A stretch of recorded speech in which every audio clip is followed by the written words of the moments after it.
All right, hi everybody, John Meadows here, and today we're going to go over my 7 favorite exercises to build your chest.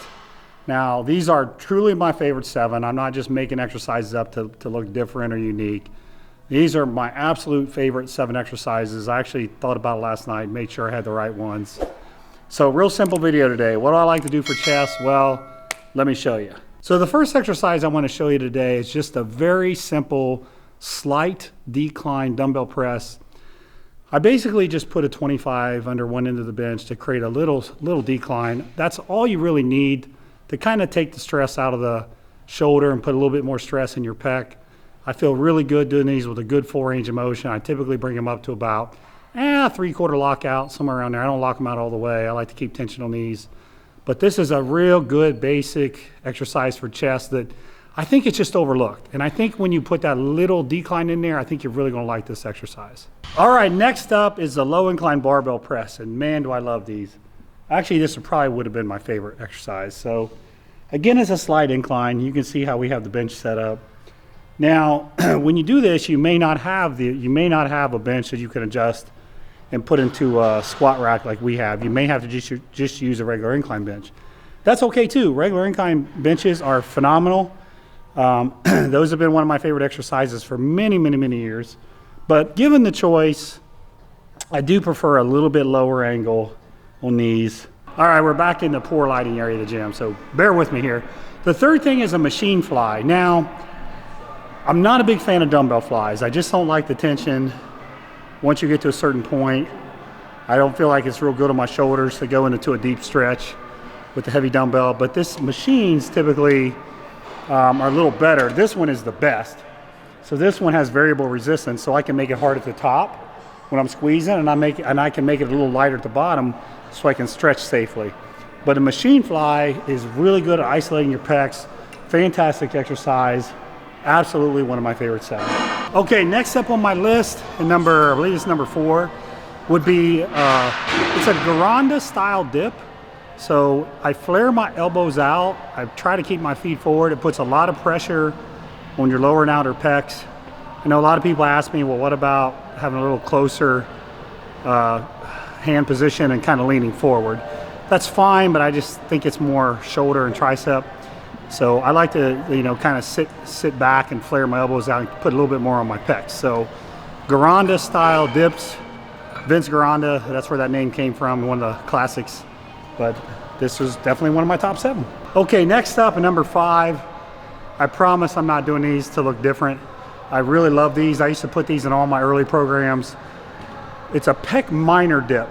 Pec minor is a muscle that sits under your pec major, and it develops like any other muscle, and it makes your chest kind of lift. Like if you can picture the old Arnold Schwarzenegger big barrel chest when he does the side chest pose, it gives you that nice lift in your chest. If you do these, you'll know exactly what I mean. If you get it right, you'll just see the difference in your chest. So it's like a reverse shrug. If you can't do these are difficult, then find a tricep machine and just reverse shrug with a tricep like dip machine.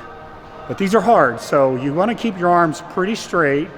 You want to sink down into a stretch and then flex your chest to pick yourself up. All right, number 6 would be a cambered bar push-up. Now, the reason why I like these is because of the extreme range of motion you get, and you can do it safely. If you tried to bench with something like this, it'd be, I'm not sure you'd want to bench with a cambered bar. It'd be pretty risky, but doing a push-up on this gives you a real good range of motion. And if you do these continuously, you'll get more and more flexible in your shoulders and your pecs, which I think is a good thing. So this is what it looks like. Now what you can do is if you want to make it harder, you put the pins down low. If you want to make it easier, then you very simply just raise the pins. So we'll put it up here under 11. Now this raises the bar and it actually makes it easier. So if you can't start doing these at the bottom, you could move it up like this and do them from here. Now another way we do this is we call it ladder push-ups. It's a drop set essentially. We start at the bottom. It's like a mechanical drop set. You go to failure, you move it up. You go to failure, you move it up again. So that's another way you can utilize this bar. But absolutely fantastic exercise here. It's a great finisher. Once you have a really good pump in your chest, it's a great finisher. Last up, number 7, but certainly not least, is a floor press. So we're just laying on the floor and we're doing a floor press. Now, I've talked about some of the things I like to do that have an extended range of motion. This one's a partial range of motion, but there's something about this where you can actually lock out and really get a great pec contraction. So, very underrated exercise. One of the most underrated exercises I would say for chest. So floor press and lock it out and squeeze your chest. All right, that's it. I hope you enjoyed those 7 exercises. They're really in no particular order, but I think all 7 of those are really good exercises. So give those a shot. If I miss one, let me know what I missed. You might have some other exercises that you like as well. So we appreciate the support on the channel, and we'll see you next time.